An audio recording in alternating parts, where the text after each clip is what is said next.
most surprising aspect of the trade deadline campaign season was?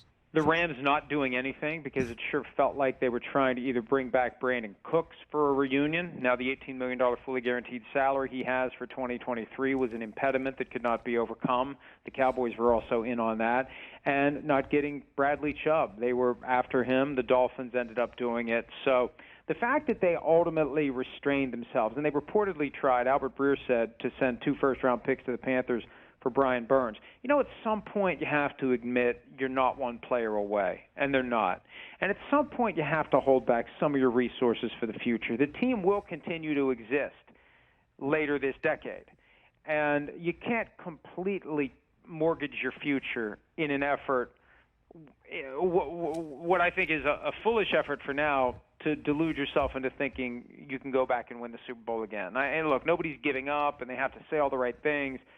But this is far different from last year, where they went all in for Von Miller and OBJ, and it worked. I think they have more needs than the trade deadline would have supplied. So I was surprised they didn't do anything, because I doubted that they were sufficiently self-aware of where they are right now. But, you know, just the sheer volume. We were hearing before the trade deadline, there's already been a lot of trades. We may not see many, and we've been disappointed before, but to have 10 of them land on our laps yesterday, I was pleasantly surprised. And you know, my other crusade here that I'm really trying to get people on board with me is the idea that they need to move this deadline back, especially with an extra week to the regular season. At a minimum, it needs to go back to week 9. I'd send it even later. Why arbitrarily limit the arm's length negotiations and transactions that 2 teams can enter into? I'd run all the way through the end of the regular season. I mean, if a team wants to give up value, and another team wants to sell an asset and get more draft picks, so be it. If you want parity in the NFL, let those transactions happen, because it's conducive to having parity next year. It weakens a good team, and it helps a bad team. Doesn't it also, I mean, as I've mentioned earlier this month or last month, that tanking in the NFL isn't just like sitting guys who are healthy on game day like it's the NBA. It's trading away your best players, so there are fewer good players to win games, and can't be overcome by very prideful men who are still around battling for jobs and want to win.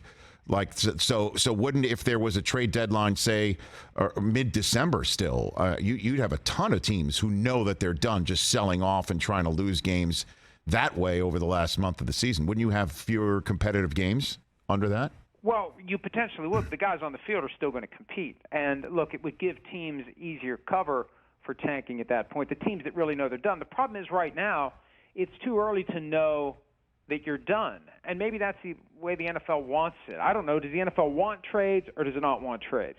By having the deadline now, the message is we really don't want these things, and maybe it is to combat tanking. But here's the thing about tanking. It exists. It happens.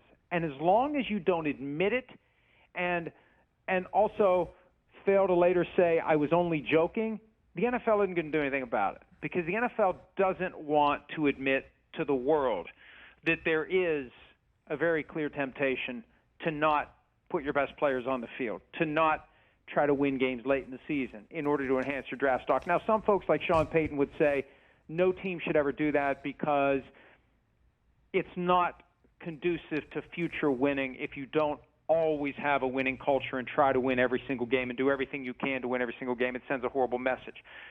It still happens, and the temptation is still there. And whether it's the Dolphins, who clearly were doing it in 2019, the Browns were doing it with these incentives that were payable to coaches and front office executives based on salary cap money being carried over, draft picks being stockpiled, that's not a factor that leads to winning now. They created financial incentives to get guys to do things that would minimize the value of the current team, maximize the future value of the team, and the NFL said that's not tanking. It's only tanking if someone says, hey, we're tanking, and we're not joking when we say we're tanking.